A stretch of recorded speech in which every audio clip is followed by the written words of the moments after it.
Uh-huh.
Mm,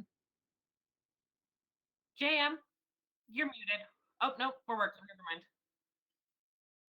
For most of that, you were muted. Yeah, I tried to secretly say it. I'm sorry. I think you just came back. Hey, you can hear me. Can you All guys? right, let's try this again. Streamlabs updated and changed all of my defaults. Welcome to Thursday Night Fading Suns. I am JM the GM. These are the players of the Oh Boy. I am not going to try and kill any of them, but who knows what happens. The dice tell a story.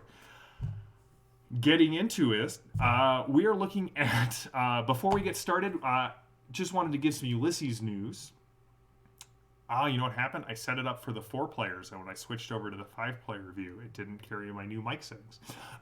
You can go to Kickstarter right now and check out the Ulisses International Kickstarter for Aventuria, Epic Adventures and Extraordinary Heroes, a brand new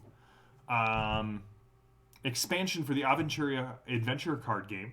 It's great. There's 2 expansions. There's 4 new heroes. There's a couple of new add-ons. They've blown past their stretch goals. They are definitely, if you back the project now, you're going to get a bunch of cool stretch goals. It's set to release in August. Thank you, Phantom. Just check out the link in the chat. Phantom has posted it there. Again, apologies for the sound at the beginning. Streamlabs did an update and did not carry my settings across. But I really hope that Evan is good at lip reading. No, one of the nice things about the Aventuria card game is you can play it solo, or you can play it. I've run it with up to, I think I've run it with up to 8 people, and then one of these expansion takes it up to 20 people. So, in the times we find ourselves in, it may be a fun game to have just to have something to do. I enjoy it. If you want to go check out all the stuff in the new Kickstarter, go over to the Ulysses International YouTube channel. You can find last Thursday I did a stream showing off all of the cards, talking about the mechanics, and giving you a run through of the Curse of Borbarat, a mega dungeon that was once occupied by the biggest, baddest, most evil guy in all of the Dark Eye. At least one of them. Borbarat is just, not a great guy. It's got a good name to it, though. Borbarat. Check that out. It's set to ship. It's got 11 days left, and it's set to be delivered in August. So, I mean, that is a great turnaround time. I've seen the product. It's like the product's real high quality, a lot of fun to play through. Yeah. But you're here for Fading Suns, and that's why we're here. Before I'll give this announcement at the end. Next Thursday is our last Thursday on the on-off schedule. Starting the first full week of April, we will be back to playing every Thursday night, which you can tell that the crew is excited about. I am super excited about it because that just means I get more stories in every week, and I love that. So, when we last left off, the truth about Jexa's 50% of Jexa's heritage was revealed. Calypso Mars and Braxton Mendez. We don't know much about what happened. Were they lovers in the night? Were they head over heels involved, but Calypso was just too wild and too violent to be pinned down? Who knows? But what we do know is that it has been revealed that Jexa, our very own engineer on the ship of the Oh Boy, is not just Gemma and Calypso's adopted daughter, but actually Calypso Mars' biological daughter. As Gregor tried to navigate all of the topsy-turvy new information, Gemma, Val, and Perpetua dealt with a orrery and a old artifact known as the Collector, who was apparently liquefying people to feed the orrery in this building that had been repurposed as a shrine. Love you, Chad. Repurposed as a shrine to the Eschatonic Order. They managed to not get trapped by the Collector, but when we left off, Jexa, finally seeing a visual of her father, has him tell her, "You have to leave. Get off the planet. Don't let the Engineers Guild get a hold of you." And Jexa heard kind of crackling through the squawker link, the Collector's voice asking, "What do you want?" And the line went dead. And so, as the crew of the Oh Boys all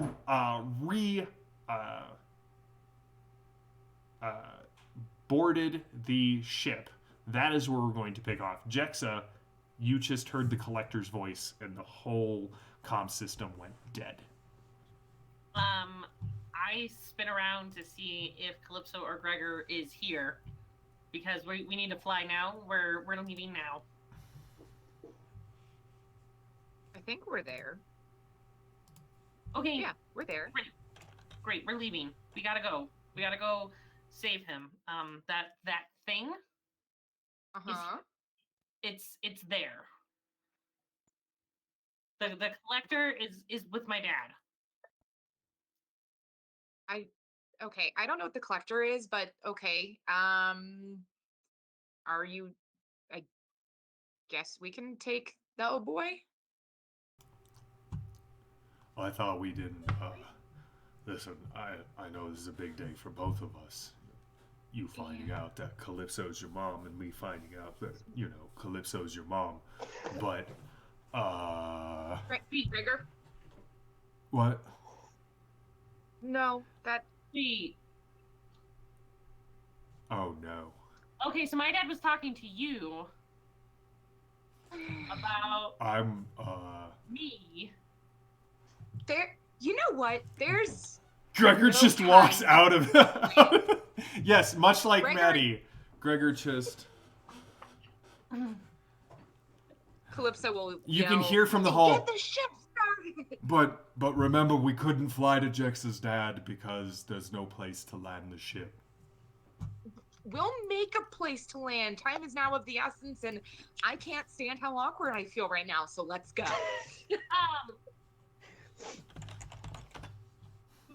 Mom?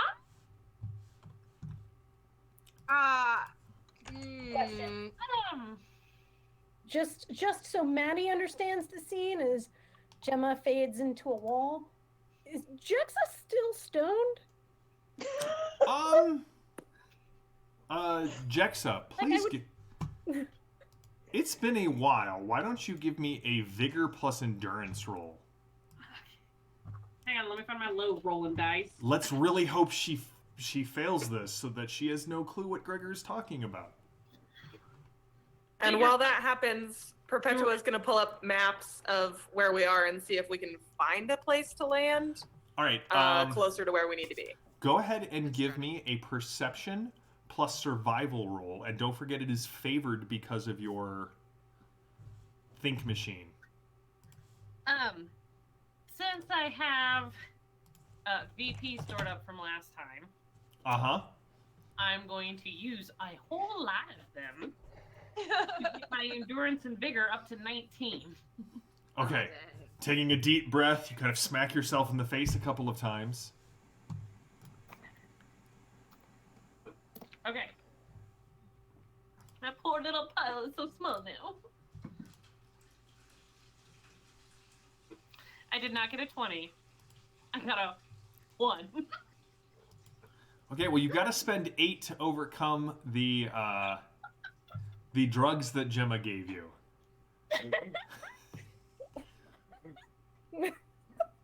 Okay, so now I have 6 VP. However, I will use one of my weird points to turn it into 3, so I have the 8 to overcome. I was going to say, if you need to, so Jam, when we rolled over, is this is still the same scene? Mm-hmm. So would I still have the same amount of VP I had from last time, or would it go back to the bank? Remember, you can't bank between rolls, so... Dang it, I was sitting on 40 VP. Oh, yeah. No, that's... Yeah. I mean, you could just spend a bunch of it right now on whatever next roll you make. Like, I'm going to get plus 20 to my next roll. All right, well. I am successful. You are successful. You are not so high as Evan sort of wished you to be. So it's all like, you don't know whether it's the adrenaline from knowing the collector is in the same building as your dad, whether it's whatever nonsense Gregor was spouting off, or the shocking realization that Gregor just told you Calypso is your mom. But the last of the battle morphine sort of fades from, like, the adrenaline just sort of burns it away, and you are hyper focused. Perpetual, what did you get? I succeeded with an 8. Okay, this is a pretty easy task, so it's just the difficulty is 2. Then I will spend the 2.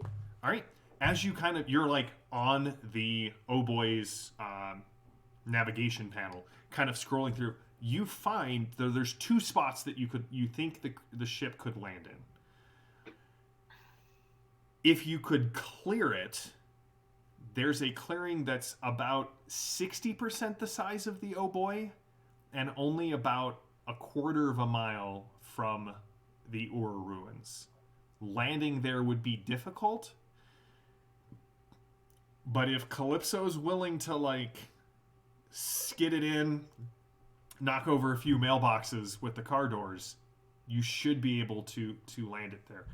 But you also notice there are caves in the mountains where the ruins are, and there's one about 1.5 miles out from the ruins that seems like it would be more than large enough to park the Boy, and then you guys could hike into the ruins.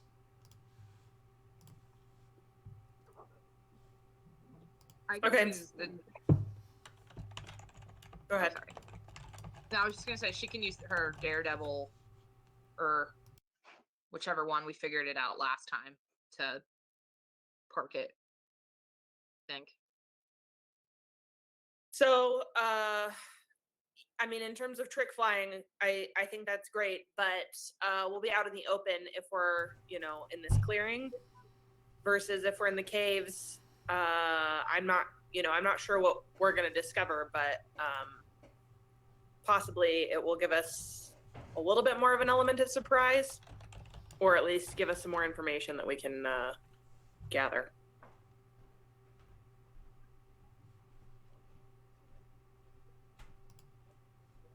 Okay. So where do we go? Do I go to the caves? Do I fly into the caves? Do I fly into the plains? Plains? she's having a day, so that's why I'm acting like an idiot, just so everybody's aware. Yeah. So if you wanna, Caves sound good. We can hide the ship in the caves. So caves sound. Yeah. The comm comes on. Jexa, you're saying caves an awful lot. I go to my room. I am bouncing between the two of them in case one of them just like keels over. And as Jexa says that, like as she pretty much like Jexa says that, I'm just going to follow at a safe distance. Again, stim's wearing off. Just make sure she gets there, okay?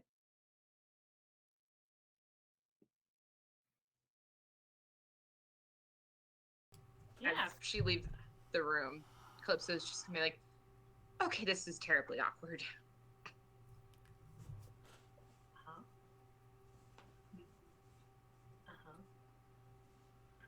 I mean, yes, but I mean, it would have been awkward anyway. So let's just power through that part and get to what we need to do.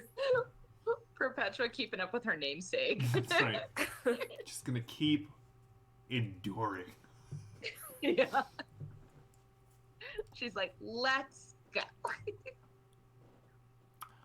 All right. Okay, so caves. Well, that is what Jexa wandered off mumbling, so I guess caves. Okay. All right, Calypso, you strap in and begin flying with Perpetua's navigation. I don't, and you don't need a daredevil or a piloting roll for this. This is pretty routine for you. In about 45 minutes, you have traveled across the continent, and Perpetua guides you right to there. You can see there's a series of caves on the side of these mountains, and these mountains stretch far higher than the mountains of like Byzantium Secundus or several of the other like more core worlds. But you can definitely see as you are flying in, kind of off in the distance, you can see this these squat, almost ovoid ruins. They are the same sort of flat gray, like flat silvery gray that the jump gates are constructed out of. And you can see a large number of gargoyles kind of perched on the edges of and the perimeter of this. And you can see there's a large encampment outside of it. You see flashes of light. You see a bunch of other things, but it does not look like you can't see anything going on in the ruins. You don't actually even see a way in at this point. They seem to be a series of almost organic ovoid shapes that seem to have kind of grown together in a cluster. It almost looks like a metallic cluster of grapes that has gargoyles perched on various points. But Perpetua guides you right into a cave mouth that is which is very large enough to fit the oboe, and is far enough out that you're not entirely certain if anyone saw you, but it definitely looks like everyone in that encampment is highly focused on the ruins. And about 3 minutes later, you set down into this cave, cut the engines, and are all sort of surrounded in darkness. Like out the windows, you really don't see anything. The little bit of running lights kind of illuminate the walls, but not well or fully.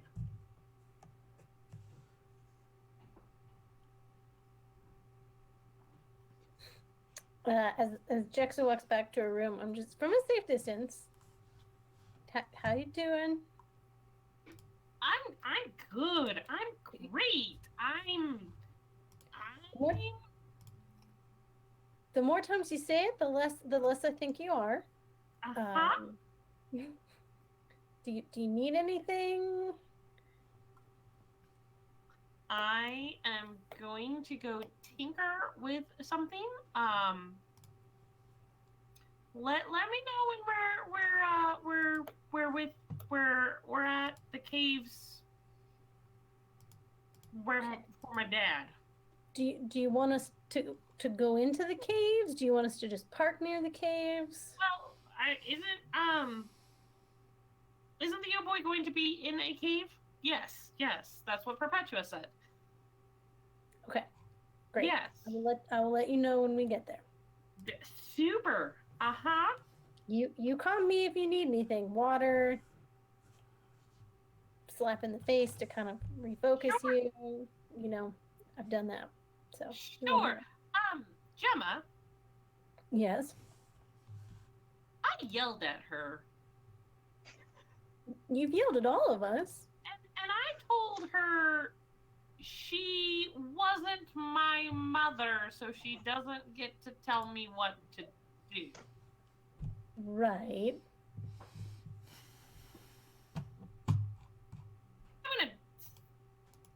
Yeah. Okay. Remind me how old you are, Jexa? What? Remind me how old you are. I'm 17 now. Well, that's the definition of a teenager. Telling your parent that they're not your parent and they don't get to tell you what to do. So really, you're just leaning into this stage of your life. Just think of it that way. Yeah, sure. Okay. Uh-huh. I'm going to go into my room and the door will close behind me. JM, on that 45 minutes as as Calypso was flying, Jexa was going over any information that her dad had given her about her mom, with her AI. Okay. And just like trying to see if it matches up at all. All right, I would like you to give me a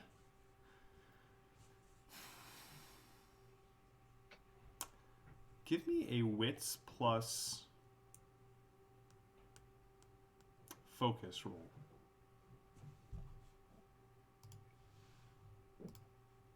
Yeah, that's an 18 out of 11. 18 out of 11. Cool. All right, so, I mean, Calypso is in her late 30s. Mm-hmm. I mean, you guess. The one person that asked that question was definitely shot in the face repeatedly until dead. Yeah, I remember that. The timeline sort of matches up. But your dad always said that, like, it wasn't that your mom left, that she just... It always sounded to you like she was dead. Right.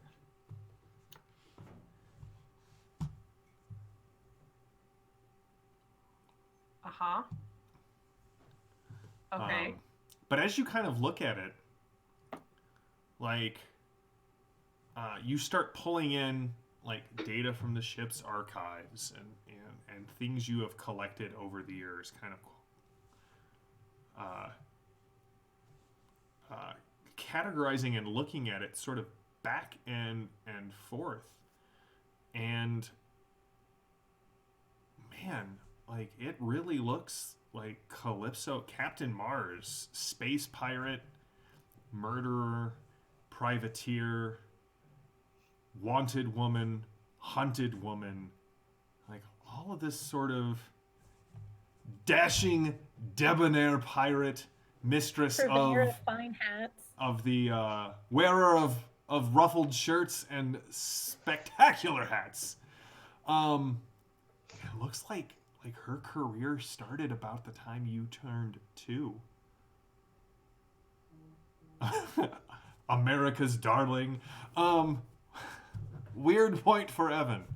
As you kind of sit there and look at it, like there's a couple of things like before you were born, but it really looks like the legend of Calypso as a pirate, as someone who takes things from others, as someone who basically lived like a unburdened rock star. The more you look at it, more it's really clear that started about when you were about 2 or 3. Right around the time that your dad always said that your mom kind of died. It looked like if she is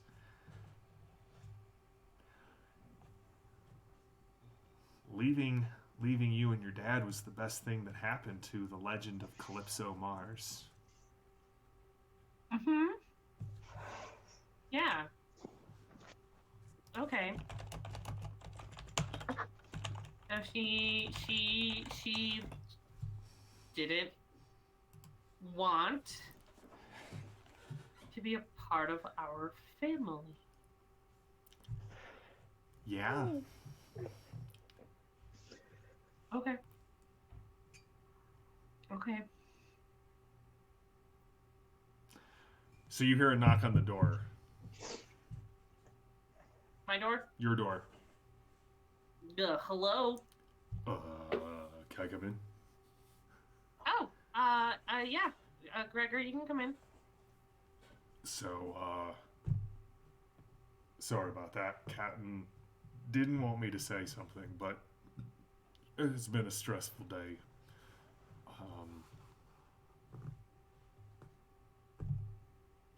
You okay?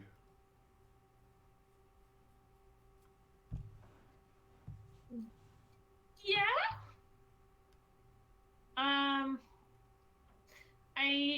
I think I'm as okay as I can be. Yeah, I know that.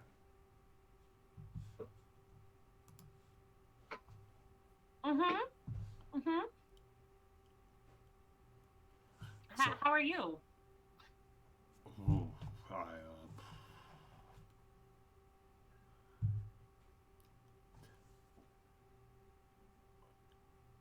you know that moment where you're fixing an artificial gravity generator, but you gotta turn it off and then back on so that all of the safeties re-engage, and that feeling like your stomach is both trying to come out of your mouth and out of your ass at the same time.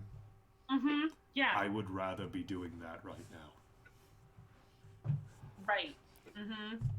But No, I mean, I definitely feel like that is what's happening. Mm-hmm. But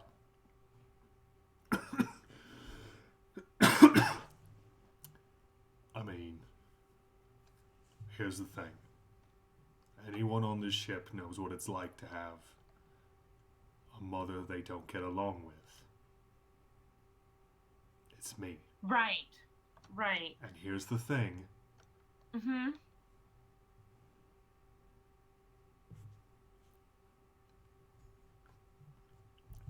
Just saying, Calypso has kind of made it apparent to me that, sorry, that my mom is not as bad as I remember her. So Right. She seems very nice. that's what everyone keeps saying, and I'm not. It's not about my mother. This is about your mother, and Right.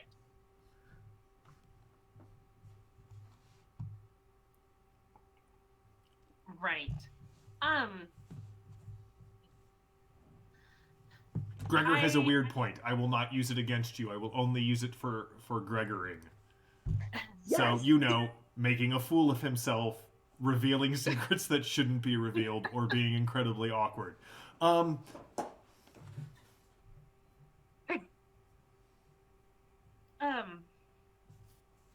I like Calypso.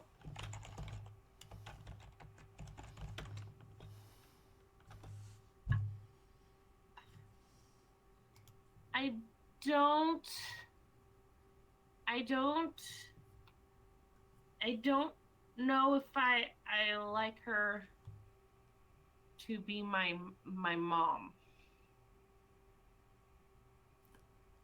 Right. But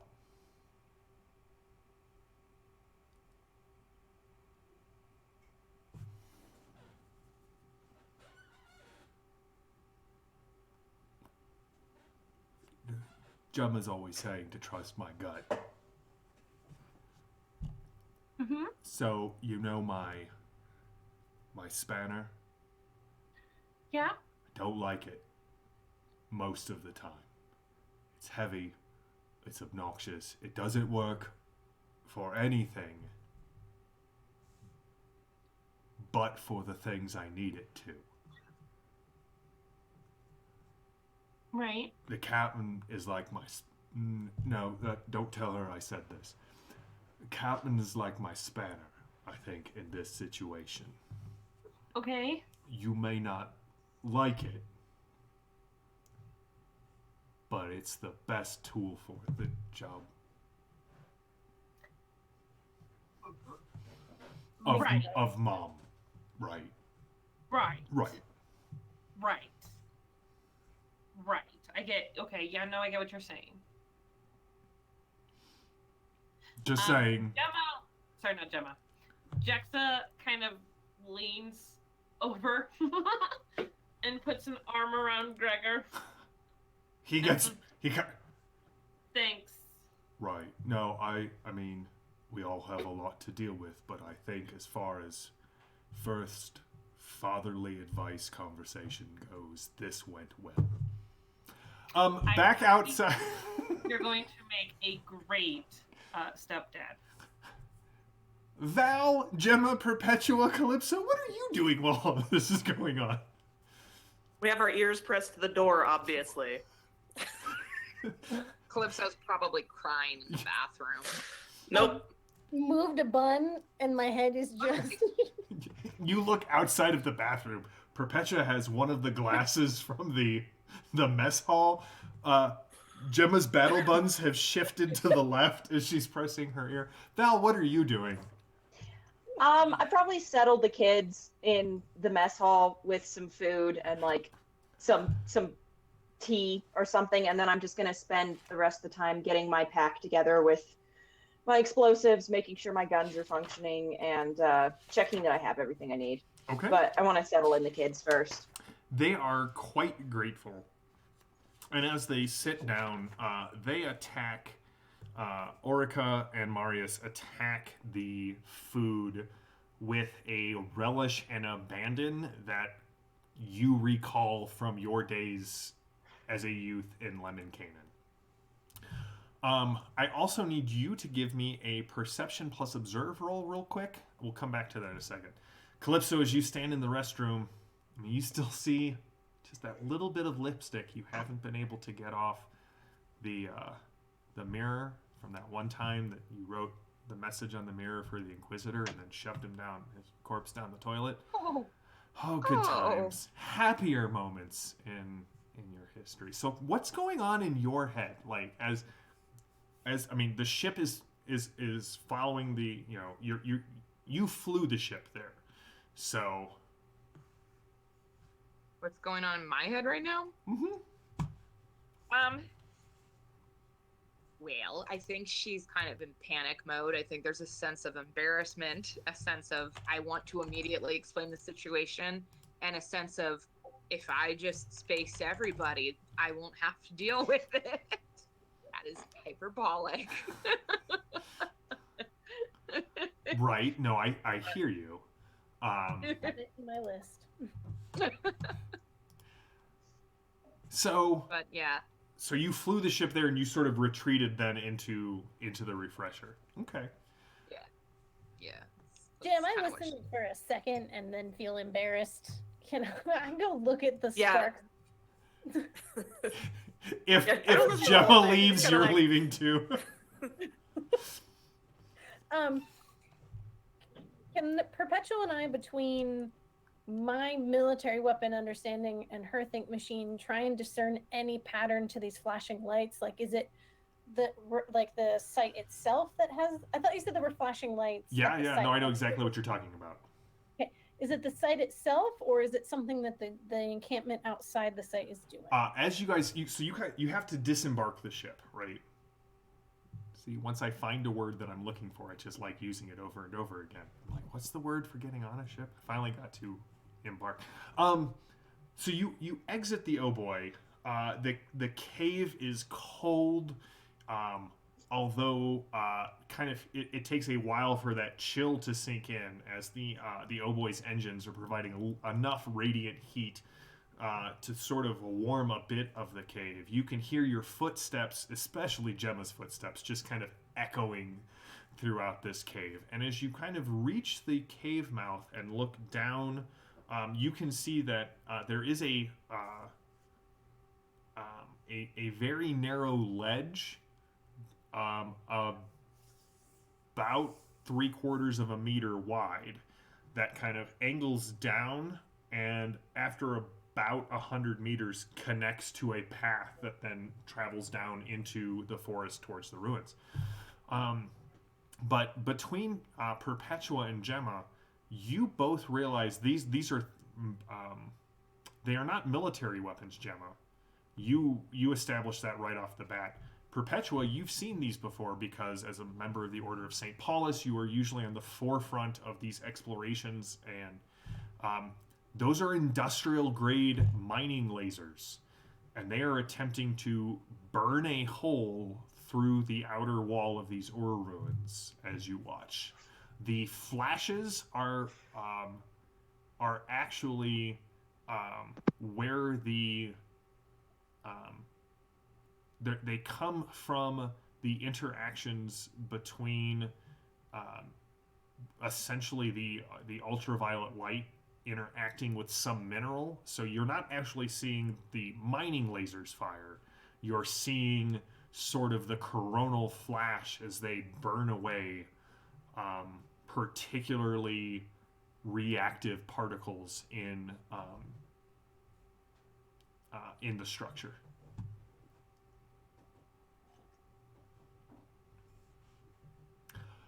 So, Val, can we stay here? I'm gonna have to talk to the captain about that, but you can definitely stay here for a few hours until we figure out what's happening. We're not going to throw you out in the caves. Right. No, I didn't Stay think here, we have would, some but like food. you should tell like the captain that Marius, he's really good with machines, and I'm sure he could crawl around in these vents and get them. You get to wherever the captain needs her to, and I mean, I don't suppose the captain likes people stealing things. Not from her. She might like people stealing things for her, but I don't know. That might be a conversation you should have with her. Okay. But not now. No, I'd give it a little bit. It's kind of been a rough day, so I'd give us a little time to figure out exactly what's going on. But stay here, have food, Like, get some sleep. Marius hasn't said anything. There's just the sound of someone chewing a too much food and struggling to like actually. Marius eats like someone afraid you are going to take it away from him, so he's trying to get as much of it into his mouth as he can. Okay. We'll... You can stay in my cabin for now until we figure out what's happening. Okay. All right? Try to get some sleep after you eat. We can do that. Thank you. You're welcome. You all, well, Mars and Val, you hear the sound of Jexa's bunk door kind of very quickly being opened and then kind of closed behind. Gregor comes into the mess. Go,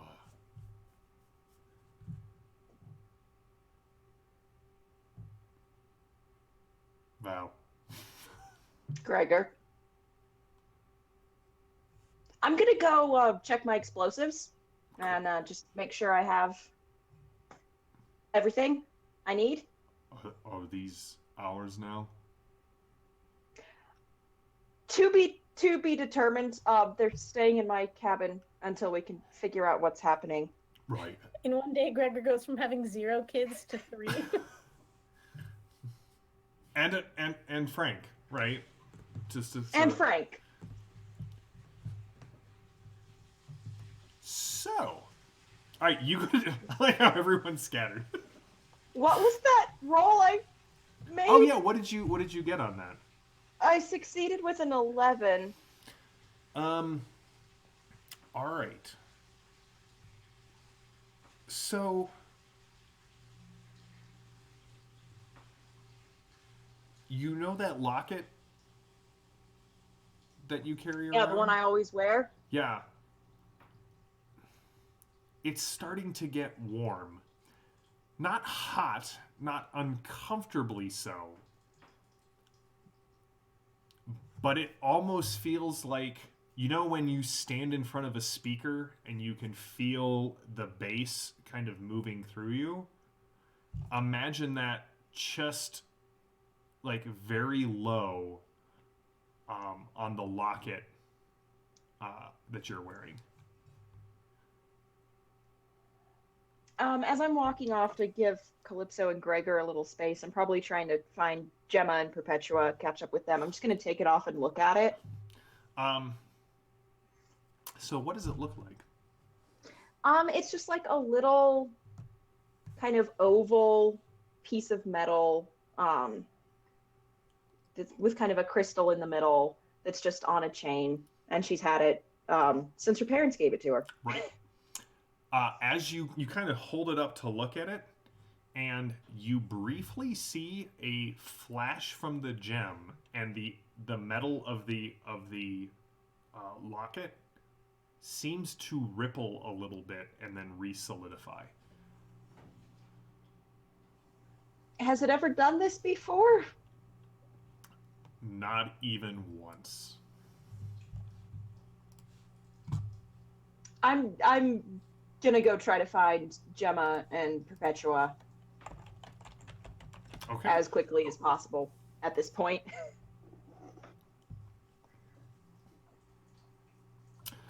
Jam, as we are outside, because Perpetua and I heard that Gregor was in the room, I'm going to calm Jexa and be like, "Hey, I don't mean to bug you, but we've landed.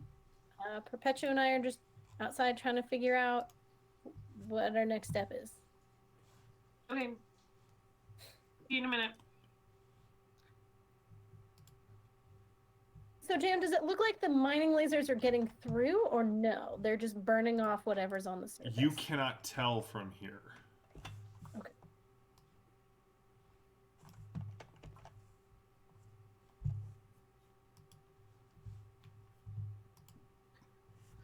All right. Then a few minutes after Gregor leaves, Jexa walks out of her room with her womp gun, her pistol, and it's like, "Okay, let's go rescue my dad."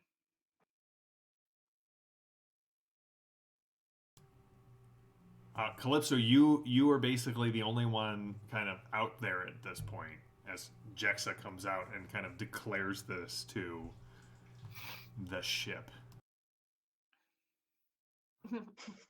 Yep, got my warping gun. So you mean like she's not in the bathroom anymore? Did she like collect herself already? I mean, well, that's up to you. Do you like? You have flown the ship here. You have landed it. You have retreated to the refresher. You can hear Jexa make this declaration in the hall. Okay. Well, if there's nobody in the hall, then I don't make the declaration. I thought Gregor was out there. Yeah, I mean, Gregor leans his head out of the mess. Okay. would have gone into the mess to say this then. I'm not just going to speak to empty air. That's something someone crazy would do. So Calypso is going to go into the hall and speak to no. It's a family trait.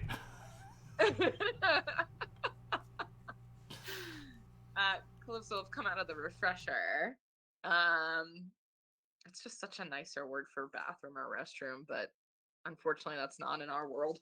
And she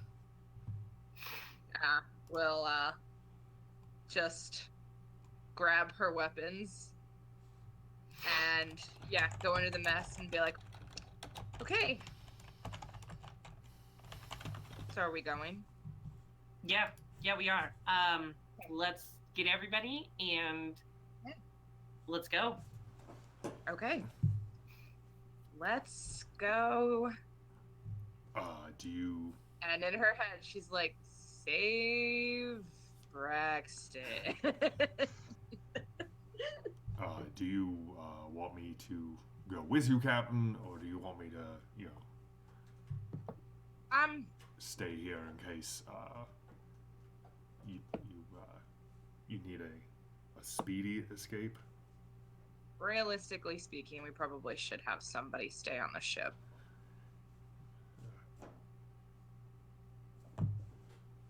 And I mean, I absolutely volunteer as tribute, but I think that this is laundry that I need to hang to dry. Air it out. It's a different than putting laundry in. Okay. She's just gonna turn around and start walking out of the ovoid. I will follow. If we pass by Val's room and she's still in there, I'm gonna knock and say, "Hey, we're going." She's kind of wandering down the hall, still looking at this necklace, just kind of bumping into walls, like, what is going on? Oh, yeah. Great, let's go. As you guys kind of all gather at the end of the ramp, Gregor kind of comes up behind and right, if you need something, you let me know and I will be there.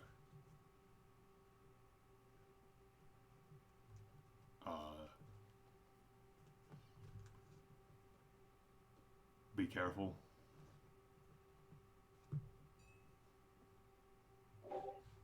Thanks. Yeah, you too.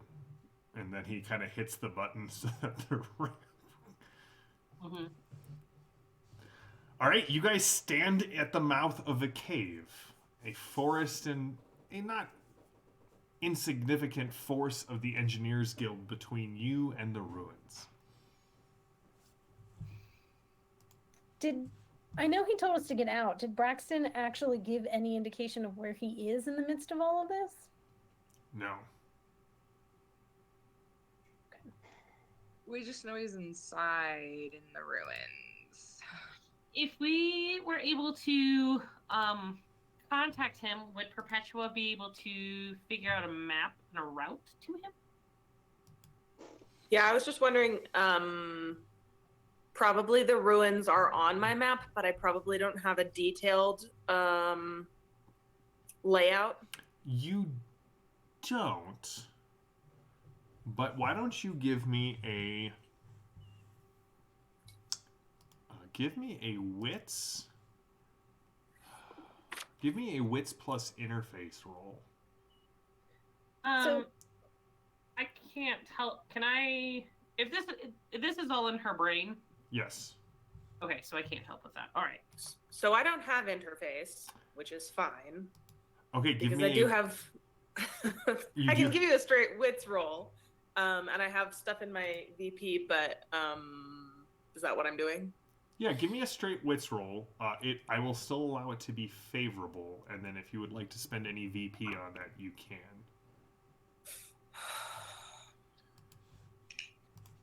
Jam, while she's rolling, so Braxton is in the ruins. Do we get the impression that this mining outfit is Derek's?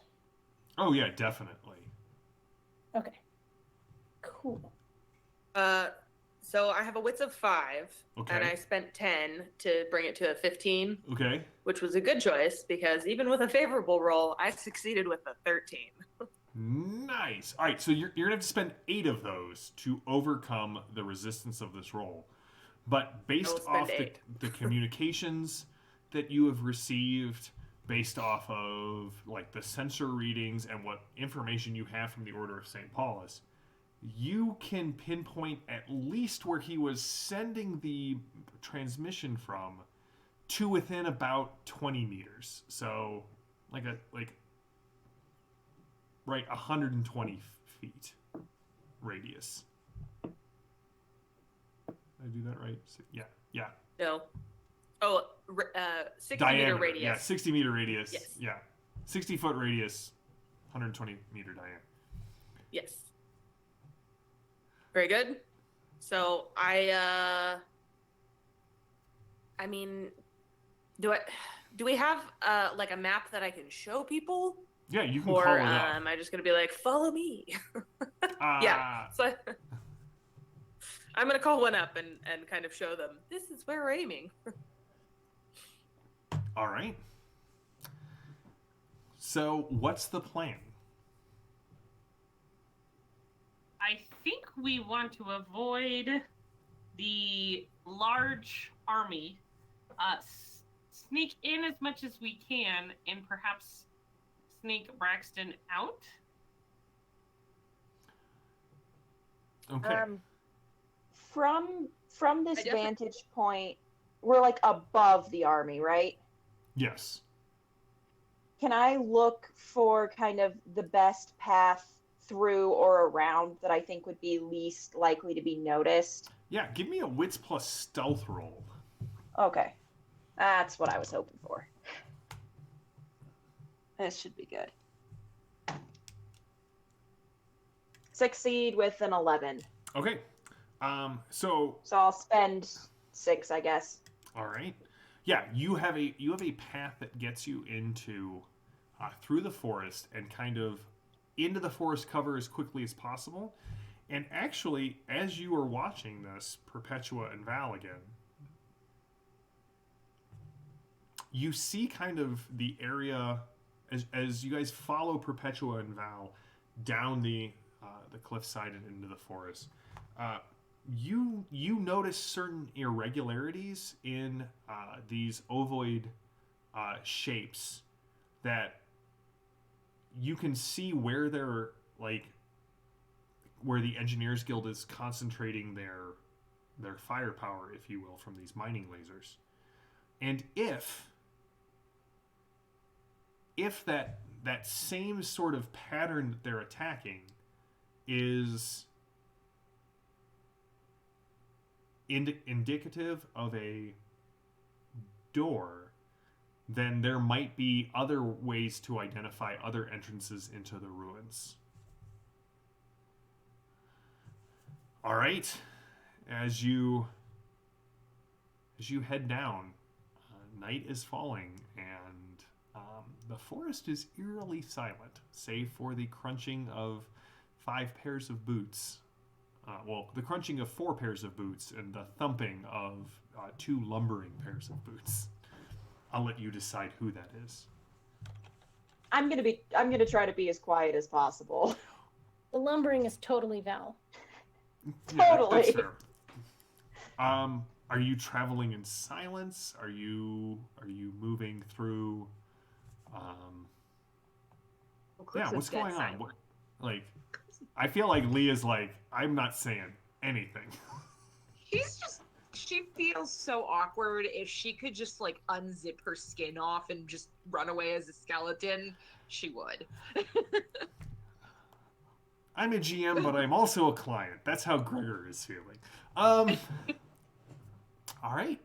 So it takes you about an hour to hike down this path and get through the forest. But soon you can hear this thrumming in the air. You can feel it on your skin. Gemma's battle buns are starting to get a little fuzzy as there's static in the air. Perpetua, you know this is a side effect of these high-powered mining lasers. You are getting close to it. You can hear the crackling, and soon you can see these flashes of light through the branches and foliage of the forest as you near the ruins. They are incredibly noisy. You can hear the sounds of turbines. You can hear the sounds of machines and engines and people yelling orders back and forth. No, there's still no change.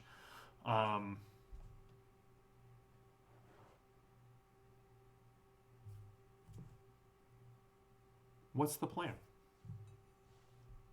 I feel like I need to tell people what I researched last time while we were being, terrorized by the collector.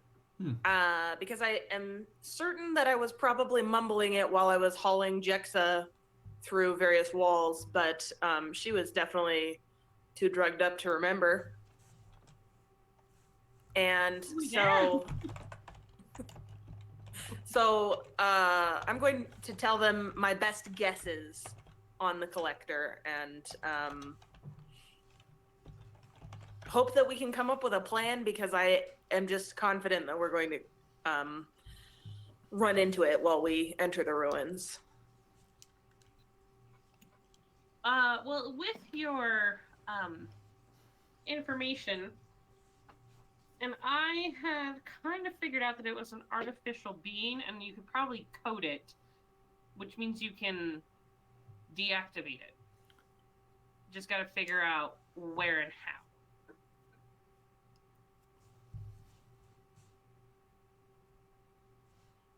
Yeah. But the plan in general is to find a door in, right? And sneaky. Real quick. Mm-hmm.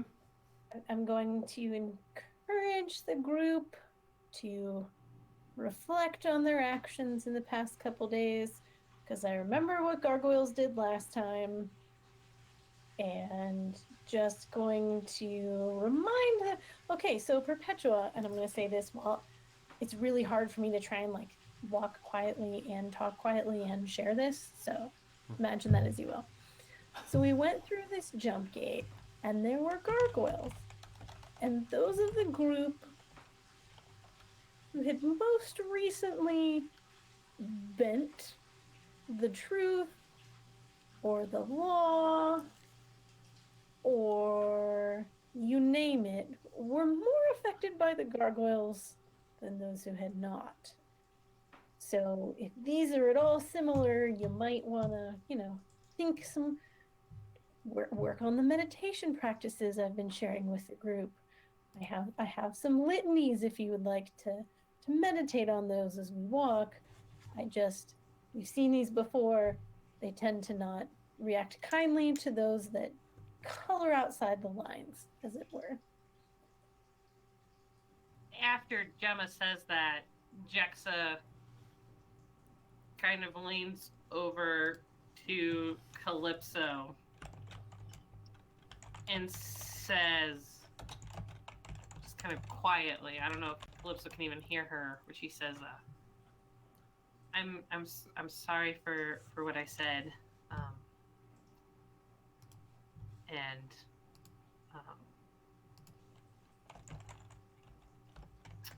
I hope that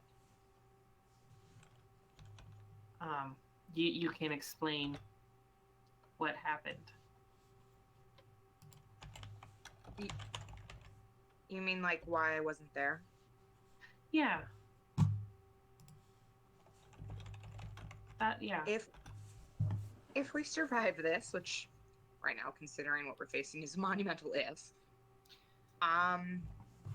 we'll have that talk. But for now, we have to get your dad by any means necessary. Right.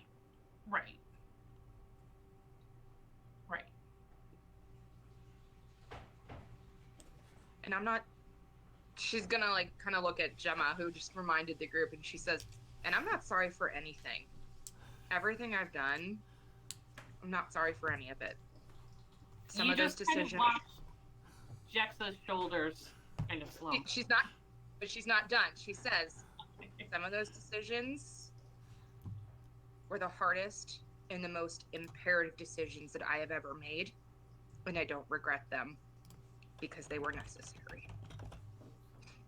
And she's gonna go towards those gargoyles.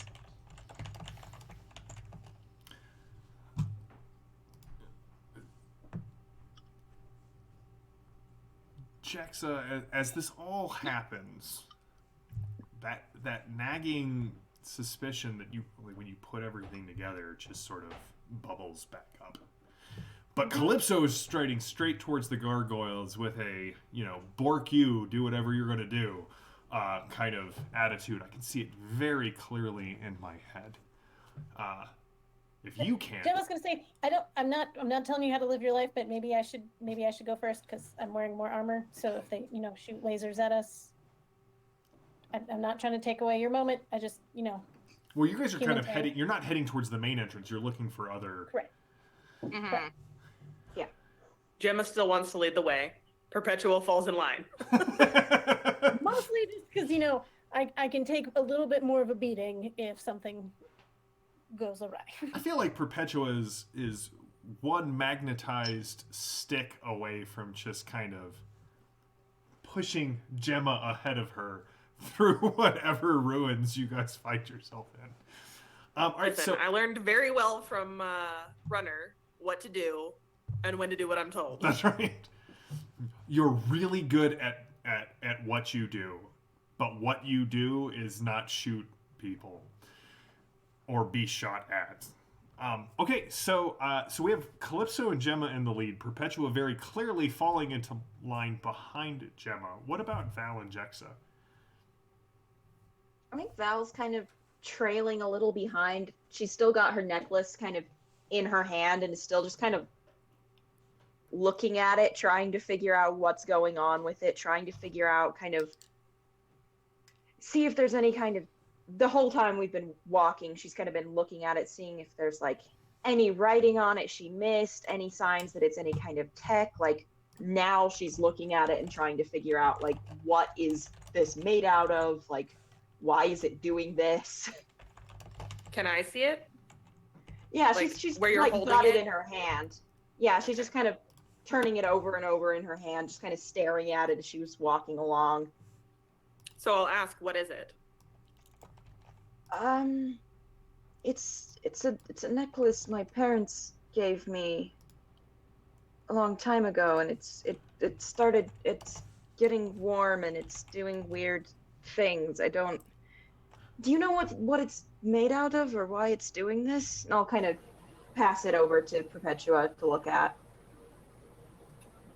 What do I know about it? What do you know about it? Give me a perception plus observe roll. Actually, everyone give me a perception plus observe roll.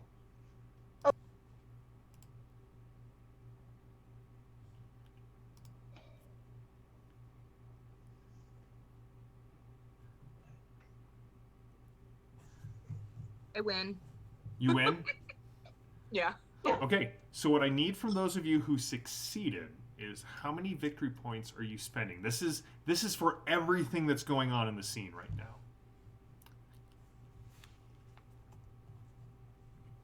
Yeah, I'll spend 8 as well. Who else is spending 8? Perpetua. Gemma And now Calypso. Gemma and Mars, how much are you spending? I'll spend 10 because I got them. Might as well use them. Calypso? I'll just do the 8. I'll just match everybody else, All right. Everybody else has water at the table. Jexa is... you are just in your own mind. Kind of all of these thoughts bubbling and roiling in your head, wiping... Sweat. It's sweat. Yeah. You're not crying. Your skin is crying. Well, Yeah. also, it's smoky, so there's clearly something in your eye. True. Okay, so what you all notice that one, there are several small irregularities in the side of the ruins that you are approaching. Irregularities that seem to be similar to the larger one that the guild is firing at. You think you may have a way in. You would need to find a way to kind of access it. But for those of you who are specifically looking at this locket, Gemma and Val, you both, and Perpetua and Val, you both notice there's now an inscription on the metal. Like, you've got to get your light up to it, but you've had this locket for like 12 years. For like 12 years. Yeah, I was going to say over a decade. It's never had any sort of reaction like this. But it says Oculus Ipsius Dispectione. Do we know what that means? Do any of you have any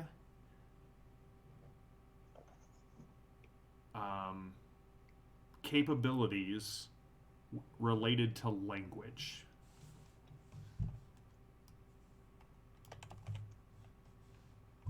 Jim, could you say it one more time so I could get it written down? Sure, I'm going to put it in the chat. Oculus Ipsius Dispectione.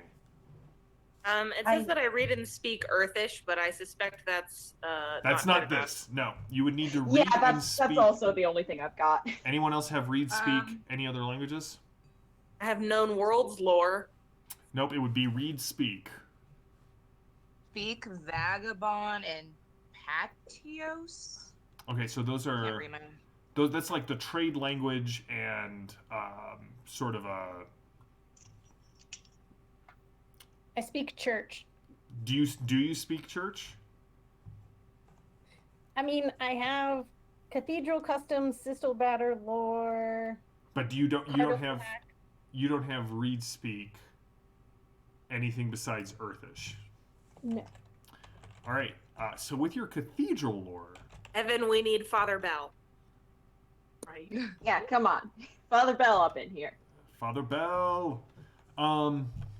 I do love that Father Bell is still with us in spirit. Can we do that thing where you phone a friend and it's no, because Father Bell? he's really here in spirit. He got vaporized at the bottom of a volcano. He's always with Perpetua. Sorry, Evan. Don't mean to rub salt in that wound. But again, you don't have a corporeal body, so I can't actually rub salt in there. Father Bell is speaking in the chat from the grave, if that is helpful at all to anyone. No, Gemma, here's the thing. With cathedral lore, you know two things. One, it is Latin. It's the language of the church. Two, you definitely recognize the fact that you did not pay attention nearly well enough in those classes back at the monastery. So you know enough to be like, yep, I know what that is. What does it say? Not a clue.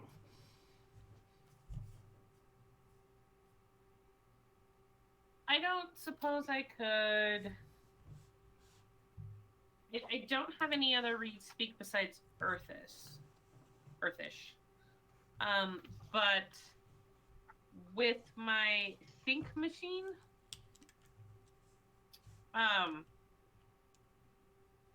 and knowing as an engineer that Oculus sounds a lot like Eyeball. Eyeballs, glasses, looking, like ocular. There's the word I was looking for. Now you're gonna just use it for the rest of the night. I know how that goes. Like knowing that Oculus sounds a lot like ocular. And if this is Latin, could my think machine like try to sort it through? No. Nope. Okay. Nope. Without the actual capability. Right. Like. Okay. But Gemma, you spent those extra 2 VPs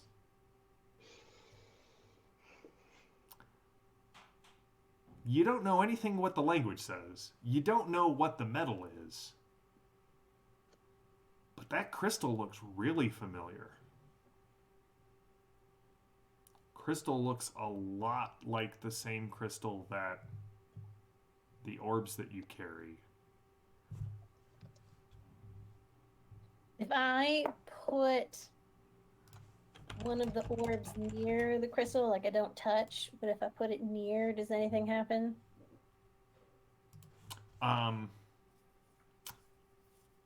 As you put them near Val's, as you start to bring them close, you can see a light kind of resonates between the orbs in your hand, and as you watch, it almost looks as if the light is drawn into the crystal of Val's amulet.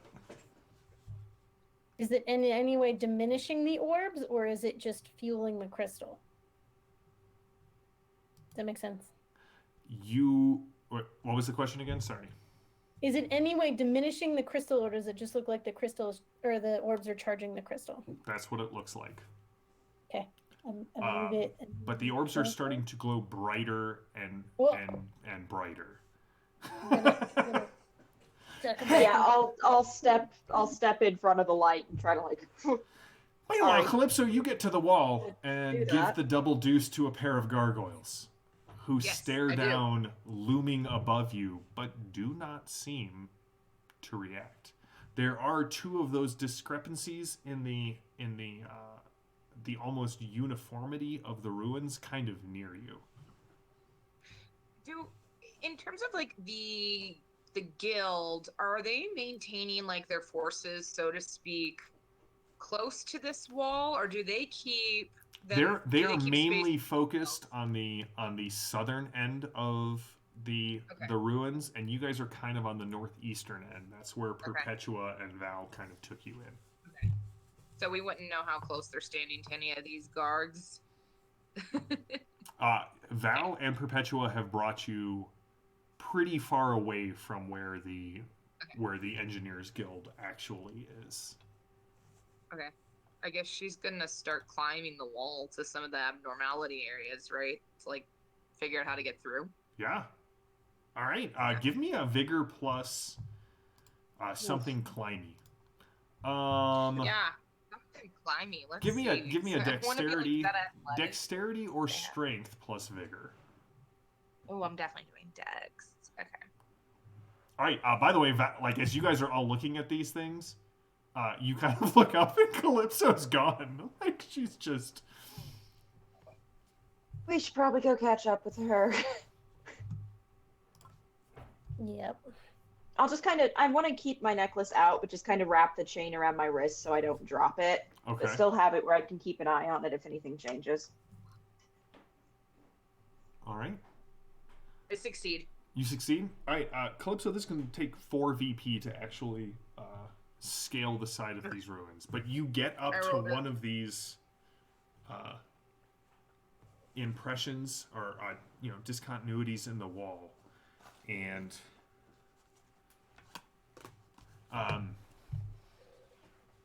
as you get up there, you can feel that the texture changes a little bit. Like the wall is almost tacky to the touch. Like you feel completely fine climbing up this thing, almost as if the wall is inviting you to scale it.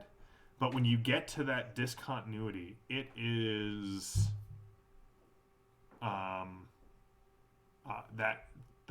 it's slightly indented, like just like you could not have told that from the ground. But you can see it here, and it is cool to the touch and pretty slick. So I rolled a 6, and then I had 5 remaining before from the 8. So I will use 4. Okay. All right. So you kind of, as you guys get here, you look up and you can see Calypso is on the wall by one of these discontinuities, and you can see that her hair, which is normally kind of in a braid down her back, is like you can see like the ends are starting to kind of rise up. You can feel a static charge in the air, Calypso. The rest of you arrive at the base of the structure. You can hear off to your left. I mean, you can hear the that deep thrumming of the lasers kind of goes away. And you can hear people arguing back and forth, and you clearly hear Derek's voice kind of yelling at people for progress reports. Are we through yet? Have we done any damage to this thing? We have to get in there. Braxton has to be captured.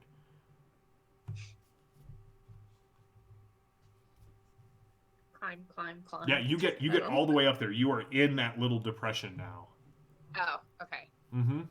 Well, where does she see that she can go next? Well, if this thing is a door, you don't necessarily see how to open it at this point.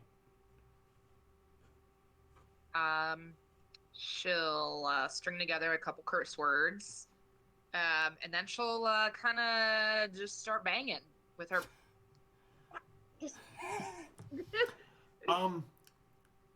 So you notice as you bring your fist down, it almost as if the air gets thicker, and no matter how hard you try to bang your hand on this portal, you end up just kind of. Does that make sense? Like it absorbs all the inertia, and you basically end up just kissing it with the base of your fist. It's just like Harry Potter. So if she visualizes going through it, you stop, you ponder, you visualize going through it, and you're still clinging to the outside of the room.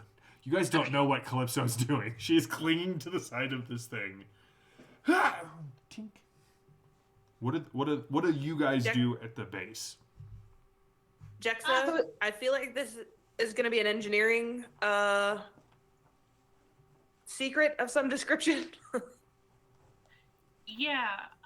My first question was, were the words on the locket? Mm-hmm. Okay. And the gargoyles, do they have carved eyeballs? They do. Okay.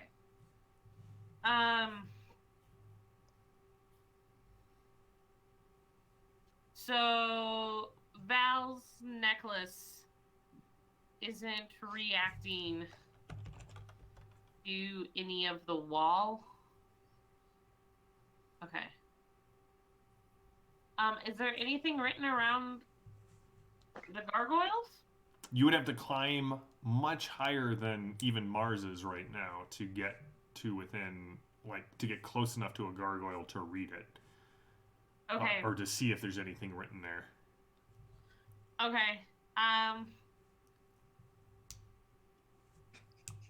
Okay, before we climb up, I'm actually going to turn and look at Gemma and say, do you think there's any prayers?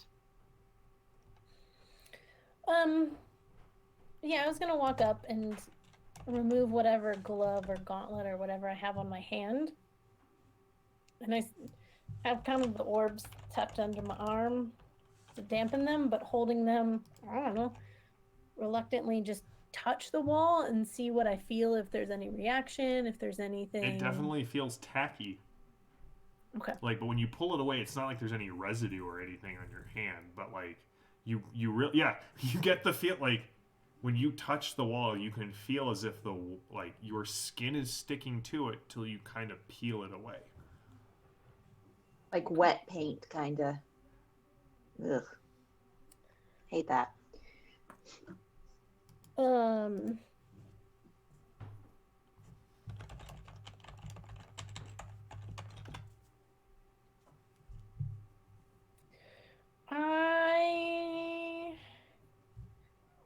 I don't know that there's any specific prayer, because this is technically older than Beatrice, correct? This is a lot older. This is an Ur ruin. Um, I might try and climb up next to Calypso just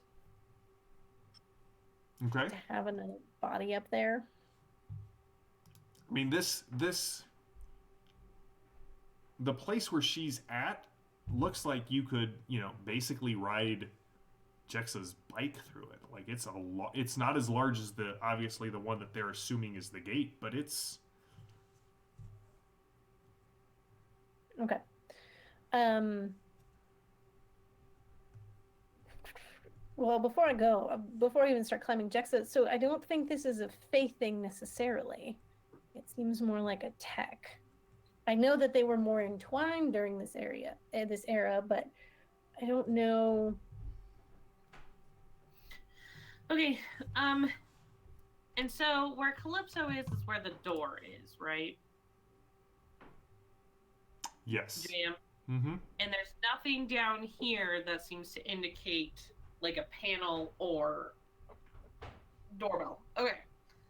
Then I will end up climbing up and next to Calypso, and I mean, I still have a weird point to kind of put my hand on the door and see if I can interface with it. Okay. Or text or whatever. Give me a interface plus wits. So Calypso, very soon you and Jexa are both at this thing. Okay. I was successful with a 7. How much would you like to spend? Did I have to spend my weird point to interface with it? You did not have to spend your weird point to interface with it. I will spend 8. You spend 8.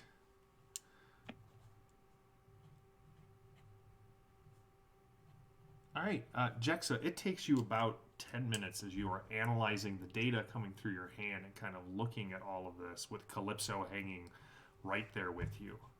Mm-hmm. And what you see is that it is a series of, like, you can't perceive them, but what your think machine is telling you through the sensors built into your hand is that there are a series of interlocking panels that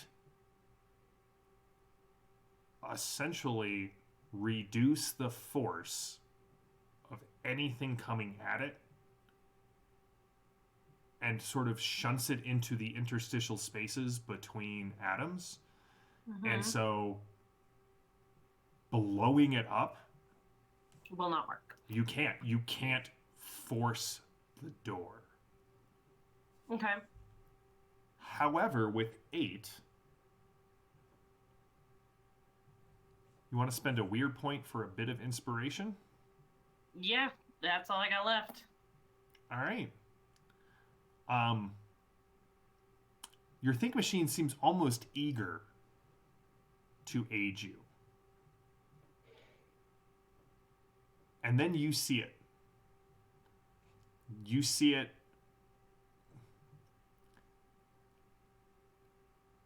You can hear your father's voice in the back of your head when you were about 6 trying to rebuild your first hover bike engine.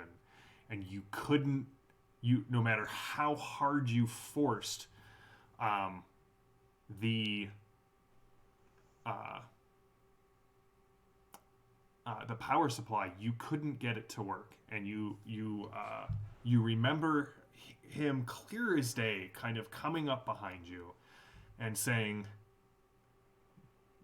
one of the key things an engineer needs to learn, little J, is that force is not the answer to the majority of our problems. That is a mistake the nobles and the church make. We know. And you in your memory, you watch him sort of just kind of slip the power supply in and give it a tiny twist, and it just gets sucked into the engine. The whole thing roars to life. But it's not about force, but precision and knowing where to apply it. And you're pretty certain that it's not about forcing the door, but if you can get something thin and tiny between the plates, you can slowly work them open. Something like maybe a cutting torch built into your finger that your That's what I was dad going gave to you. ask with my multi-tools. Yep. Okay. And as you watch Calypso, you can just see she's totally silent. Finger kind of bends back into revealing a multi-tool, goes through several things. And as you watch, while you hear the roar and the thunder and the power of the Engineers Guild, this young woman very carefully touches about 30 points that you can't discern, and the panels just fall into space, revealing a tunnel down into the ruins. All right, guys. She'll be proud, but she's still freaked out.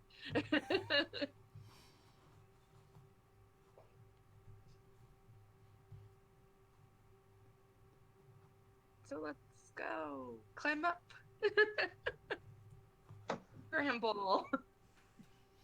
All right. You all scale the side of these ore ruins. And who's the last one through? Gemma, as you kind of heave yourself and just like 7 other people, because you can, over the edge into the ruins. You can see that it is it is a very sloping hall that goes down at